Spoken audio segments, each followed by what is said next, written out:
be sharing my January reads and a few life updates.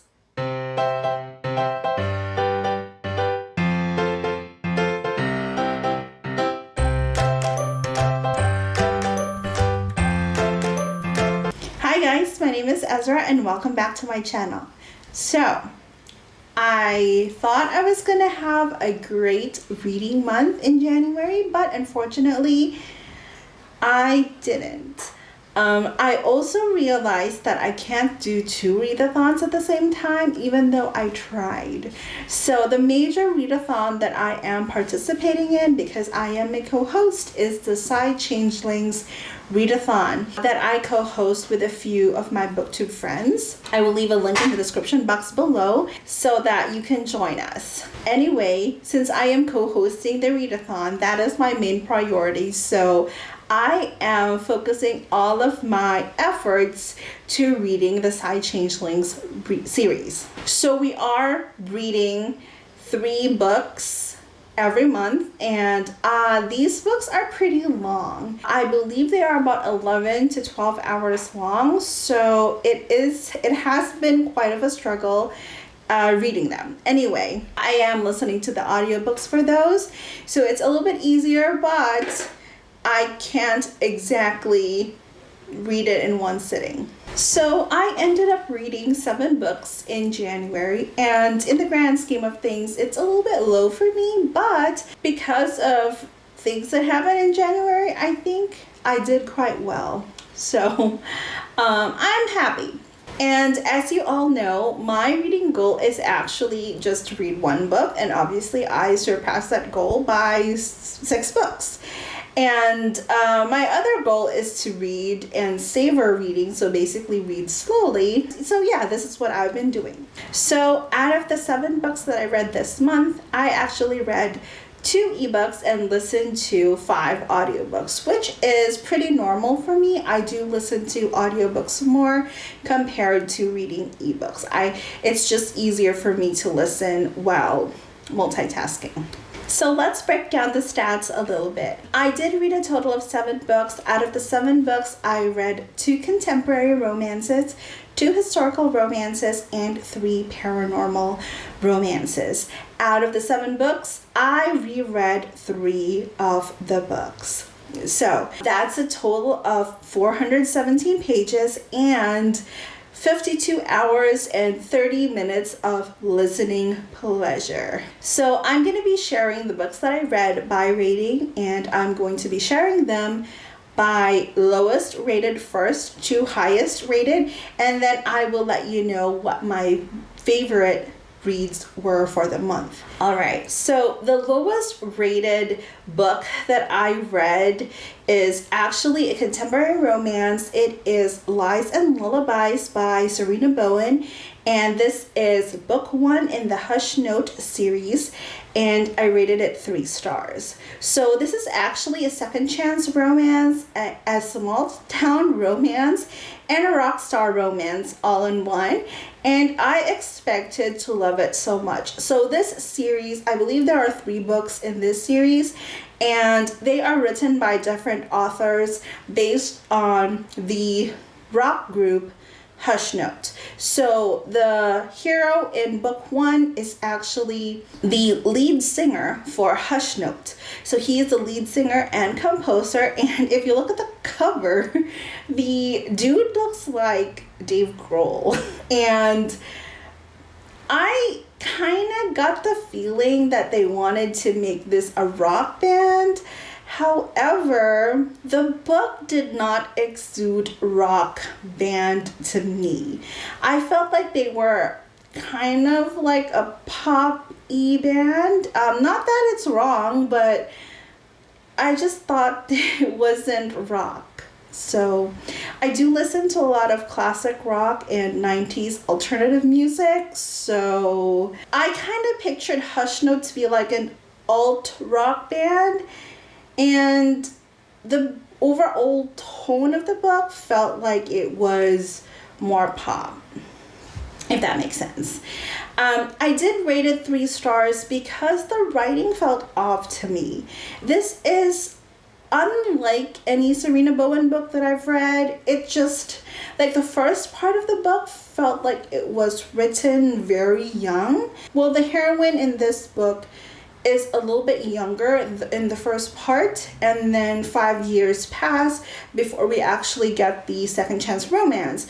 However, the heroine's POV just sounded so naive and very young and very out of character that I just didn't vibe with it too much. So that was a disappointment. Another thing was that I forgot to say that this is a secret baby trope, and I'm not a fan of secret baby tropes, so that might be the reason why. But I actually enjoyed the baby in this book.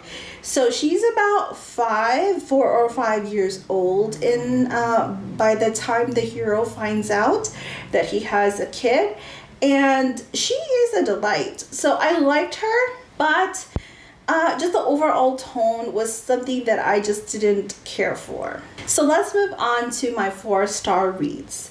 The first book that I rated 4 stars is Visions of Heat by Nalini Singh. This is actually a reread for me, and I enjoyed it the second time around, but it wasn't my favorite of the 3 that I've read so far. So Visions of Heat is the second book in the Side Changelings readathon, and it follows a F-Psi and a Changeling. So the hero is a changeling, the heroine is a Psi who is kind of almost silenced already, and she is very sheltered and, again, very naive in the world. And the reason why I didn't really like it so much, if you listen to our live Side Changeling readathon live last week, I did not like the power dynamic between Faith and Vaughn. So again, Faith was just too naive. I think it's because Faith and Vaughn are just too polar opposites and two extremes of the opposite. Vaughn is just too alpha and Faith was just too naive, or I don't know, meek, for me to actually believe in the relationship. In fact, in book 3, you can actually see another scene where Faith and Vaughn interact, or while they're in that scene, and Vaughn is just flexing his alpha all over the place, and it just gives me the creeps. So ultimately that led me to rate the book 4 stars. However, Nalini's world building and the whole Side Changelings world is just so interesting that I can't even rate it lower than 4 stars, because I do love the mystery surrounding it. I do love the whole story. I just don't like Vaughn and Faith. The next book that I rated 4 stars is My Dad's Best Friend by Katie Robert. This is the 3rd book in the A Touch of Taboo series, and this is an erotic romance novella, and I liked it. I gave it 4 stars. So the creep factor is gone a little bit here, because it's stated here in the book that the hero is 10 years younger than the father. So obviously there is an extreme age gap here, but the hero is still younger. So the hero used to be the dad's best friend and architect. He was an architect and worked in their company. I liked it. So this book is just smut all the way, and there is a little bit of plot, but ultimately it's just really short, smuttiness, and it's absolutely amazing. So Katie Robert can write smut like nobody's business, and there is a little bit of plot, but yeah. Oh, and if you do like daddy kink, there is a little bit of daddy kink here. It just didn't creep me out as much as the first book in this series creeped me out, because that book was just too much. Didn't like the daddy kink in that book, but this one, yes. And yeah, the guy here is totally an alpha male. So let's move on to the books that I rated 4.5 stars. The first book is The Prince Off Broadway by Joanna Shupe, and this is the second book in the Uptown Girls series, and this is a historical romance set in the Gilded Age in New York City, and I loved it. I gave it 4.5 stars. The heroine here, Florence, is a daughter of a businessman, real estate developer.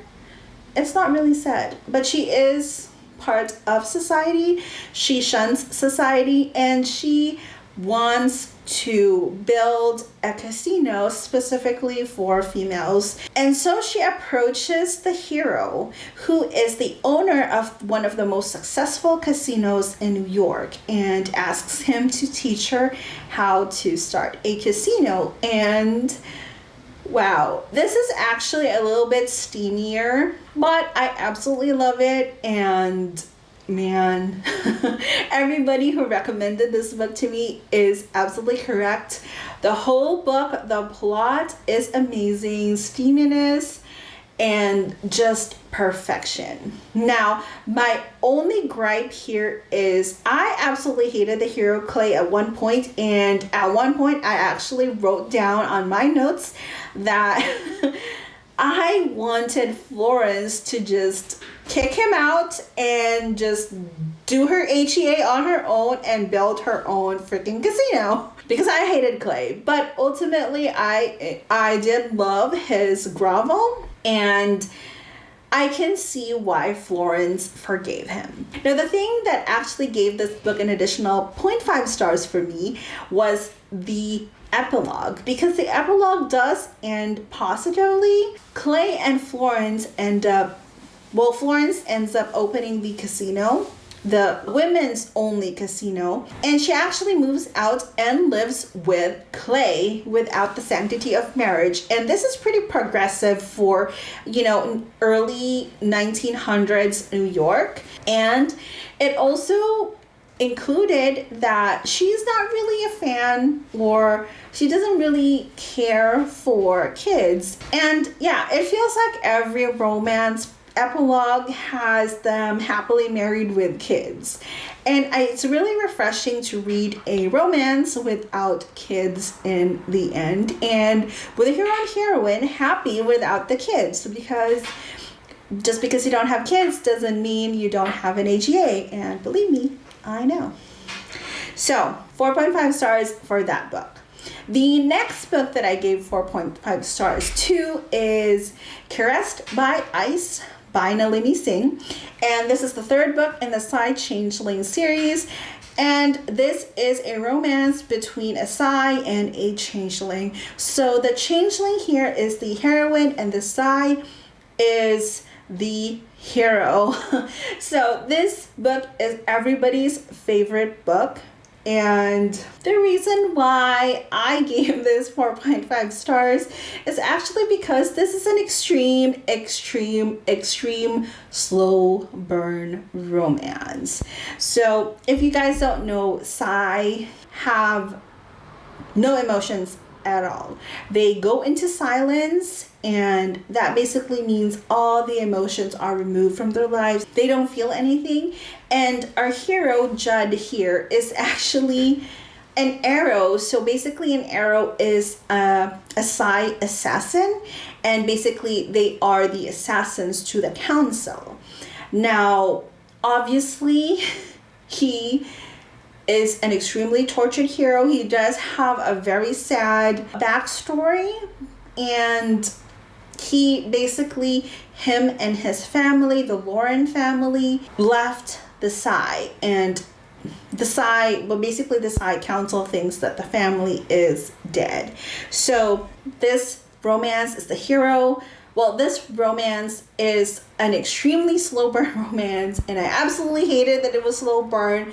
But Nalini Singh actually, I think it was like this much where all the sexy times happen, And man, the slow burn does pay off. Nalini knows how to write slow burn romance like nobody's business. I love that there is a mystery here. And that's actually one of the gripes I had with the first book in the series, because the first book in the series did not have a lot of information, but there is more information in this book. So the heroine in this book was the victim of a serial killer, and she was rescued in book 1. So book 3 is her book.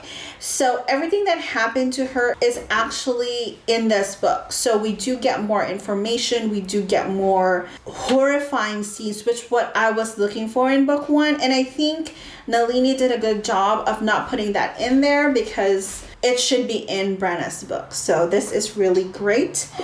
And the reason why I gave it 4.5 stars. Now let's move on and share my 5-star reads of the month. So the first book that I gave 5 stars to is obviously Slave to Sensation by Nalini Singh. This is book 1 in the Sai Changeling series, and this is a romance between a Sai and a Changeling.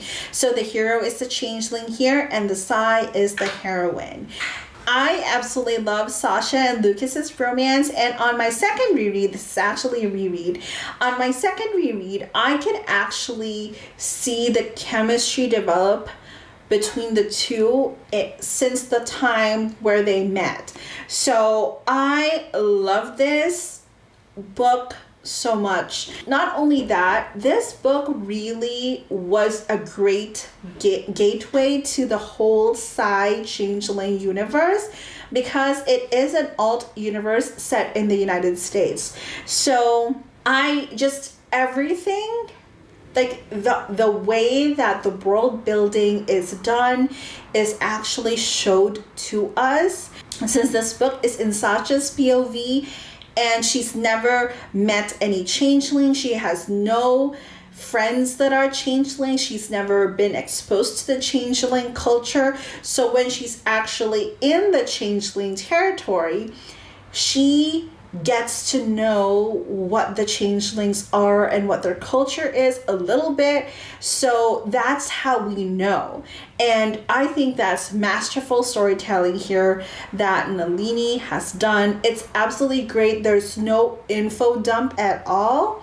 My only gripe is that Lucas is actually hunting for a serial killer who has been kidnapping and killing changelings. And the thing that I really hated about this book is that we don't know what happened. We don't know how the villain was killed. But I tell you, it does get answered in book 3, because the victim in book 1 is the heroine in book 3.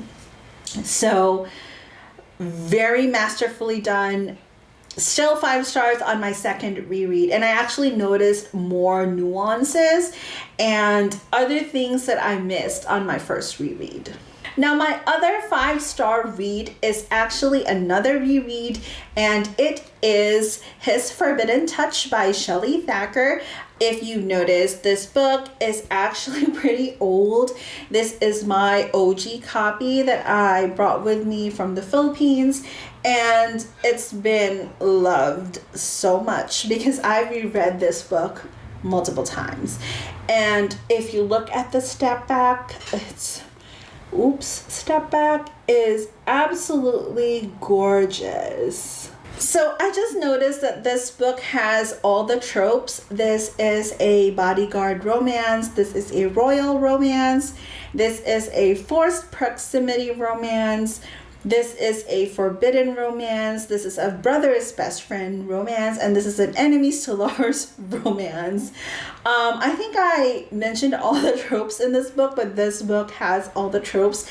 This is one of my favorite books that I read. And I actually read this for the historical romance readathon, which I ultimately failed. I only managed to read one book, which was not my plan, but no matter. I still enjoyed my reread for this book. So this book was a reread, and I haven't read this in, I would say, 4 or 5 years, so rereading it was a treat. I felt like it was the first time I reread this book. I did pick up the audiobook for this, and I loved it so much. So this book is a little bit special to me because there is a quote in this book that I absolutely love. It is, "You and no other, the heart conquers all." And another thing is, I actually read this book way back when I first met my husband. So that's kind of why, like, I was hit with a lot of nostalgia with this book. This book is pretty steamy. I think this was written in 2001 or 1997. So this book was written in 1997, and it's a little bit steamy, I tell you. I loved it. Highly recommend this book if you love historical romance. This is actually one of the top romances that I've read in historical romance, medieval, that does not involve Vikings. Now, those are all the books that I read in the month of January. Now I'm going to share with you what my top reads are. I have decided not to include books that I have reread because ultimately books that I reread are like top tier reads for me, and that's the reason why I reread them. So, well, for the most part, that's the reason why I reread them. So I will specifically pick books that I haven't read for my top reads. So actually I did have 2 top reads.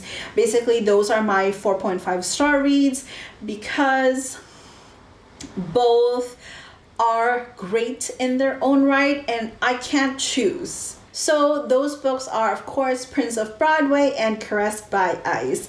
Obviously, one is historical romance, one is paranormal romance. Both are totally different, but both are fantastic. Both books have amazing heroines and also equally amazing and stubborn heroes. So I think that's practically why I chose them. Like, both heroines in these books are just freaking badass. So let's move on to life updates. So basically that will just be me talking about my whole January. Yes, January was tough for me. I actually got my 2nd dose of the COVID vaccine and it did not go well for me. So I was sick a bit last week. I also was in a little bit of a slump this month and I really had a hard time getting through some of the books, especially Caressed by Ice because of the extreme slow burns. So slow burn is really not a trope for me, but I ultimately finished it. I attempted to join 3 readathons. Well, the first one, since I'm co-hosting, I have to prioritize that. Then I joined the seasonally booked readathon, which is hosted by Kelly and Dana. I ultimately failed in that because they do read a book a week, and because of things that were happening in January, I just couldn't keep up and I was just more focused on the Side Changelings readathon. So that I didn't. I did participate a little bit when they discussed Secrets of a Summer Night by Lisa Kleypas because I have read that book before, so that was fun.